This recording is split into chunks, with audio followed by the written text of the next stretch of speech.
के वीडियो में हम कुछ और स्टिचेस बनाना सीखेंगे और उसके लिए सबसे पहले आज हम हाफ डबल क्रोशे बनाएंगे।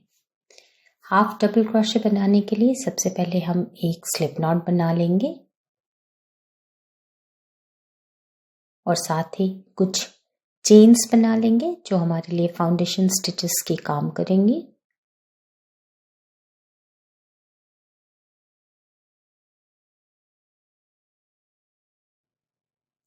अब अपने हुक से हम थर्ड चेन पे एक लूप निकालेंगे।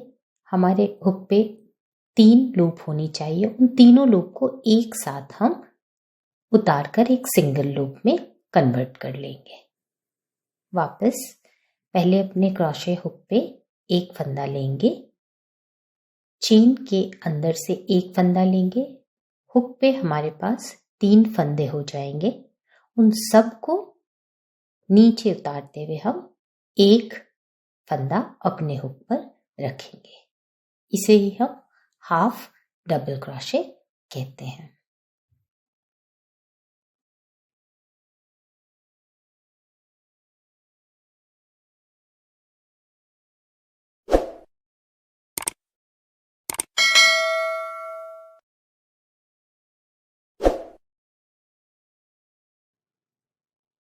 ये कुछ इस तरीके से दिखाई देगा। अब हम जो दूसरा स्टिच सीखने जा रहे हैं वो है बैक लूप ओनली। उसके लिए हमें अपने इसी प्रोजेक्ट पे देखना पड़ेगा कि हम कौन से लूप पे काम कर रहे हैं।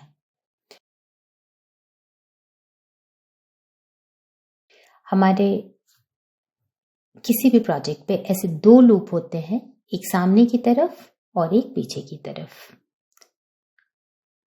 तो हमें अपने पीछे की तरफ के लूप पे ही काम करना है, सामने के लूप पे काम नहीं करना है। यहाँ देखिए, पीछे की तरफ हमने अपना हुक डाला और वहां से एक लूप निकालकर इन दोनों लूप को एक लूप में कन्वर्ट कर लिया। हम सिर्फ पीछे के फंदे पर ही यहाँ वर्क कर रहे हैं।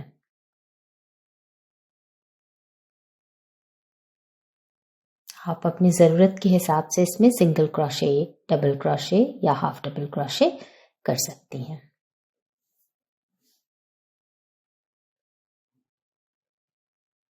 एक और लाइन यहाँ पे वापस सिर्फ पीछे वाले फंदे पे हम काम कर रहे हैं।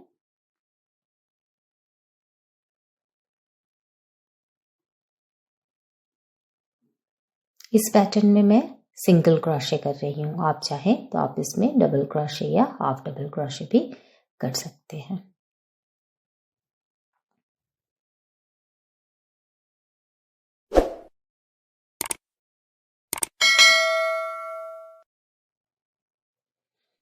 ये कुछ इस तरीके से दिखेगा। यहाँ ये आपको एक उभरी हुई लाइन दिखाई देती है जो हमें कई बार हमारे प्रोजेक्ट में काम आती है।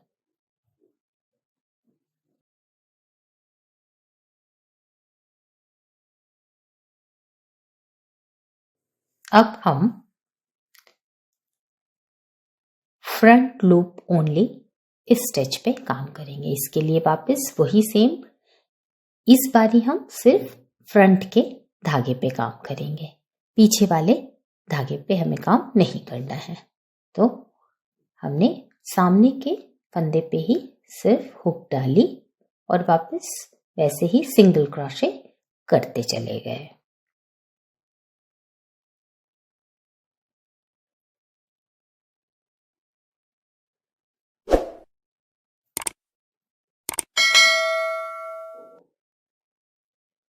नॉर्मली जब हम दोनों लूप से क्रॉस कर कर बनाते हैं तो ये सिंगल क्रोशे कहलाता है।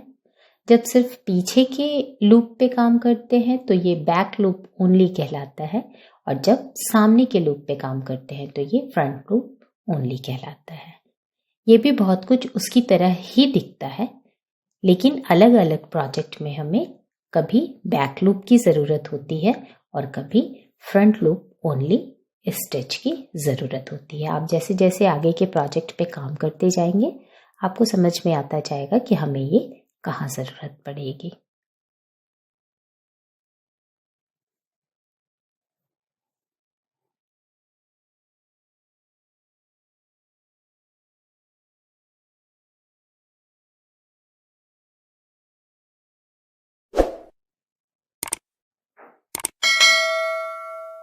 यहाँ ये कुछ इस तरीके से दिखाई देगा। इसको इस तरीके से फोल्ड करके हम अपने प्रोजेक्ट्स में वर्क करते हैं। ये बैक लूप है और ये फ्रंट लूप है, दोनों अलग अलग जगहों पे इस्तेमाल होते हैं। अब जो स्टिच हम बनाने जा रहे हैं इसे हम कहते हैं मैजिक रिंग। मैजिक रिंग बनाने के लिए सबसे पहले इस तरीके से धागे को अपने हाथ पे लपेटिए, एक क्रॉस बनाइए और फिर अपने हुक से यहाँ इंसर्ट करते हुए एक लूप निकाल लीजिए। अब यहाँ एक स्टिच बना लीजिए और ये जो हमारा सिरा है यही मैजिक रिंग का सिरा है, जिसको हम खींचकर छोटे और बड़े कर सकते हैं अपने ज़रूरत के हिसाब से, जो हमारे आगे के लगभग सभी प्रोजेक्ट्स में इस्तेमाल होएगा। इसके लिए हम इस रिंग के अंदर से एक लूप निकालते हैं और यहाँ पे हम एक डबल क्रोशे, सिंगल क्रोशे, जो भी ज़रूरत के हिसाब से हम बनाते जाते हैं। यहाँ मैं डबल क्रोशे कर रही हूँ, इस सर्कल के अंदर के स्पेस पे डालकर डबल क्रोशे बनाती जा रही हूँ।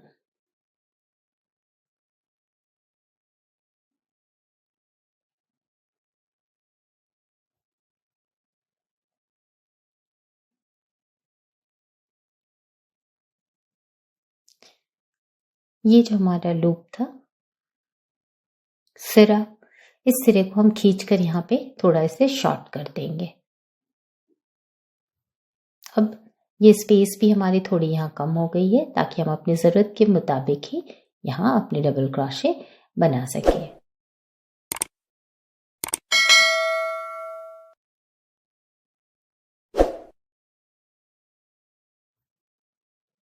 जब हमारे ज़रूरत के हिसाब के डबल क्रोशे कंप्लीट हो जाते हैं तो हम इस प्रोजेक्ट को इस तरीके से पलटकर ये वाले धागे को लेकर अच्छे से खींचकर टाइट कर देते हैं और इसे एक सर्कल शेप देने के लिए हम जो सबसे पहला हमने डबल क्रोशे बनाया था उसके सबसे ऊपर वाले स्टिच पे एक स्लिप स्टिच बना देते हैं इस तरीके से। और अब ये हमारा रिंग तैयार है जो हमारे बहुत सारे प्रोजेक्ट का बिल्कुल बेस होगा और इसी से हम अपने सारे प्रोजेक्ट बनाएंगे।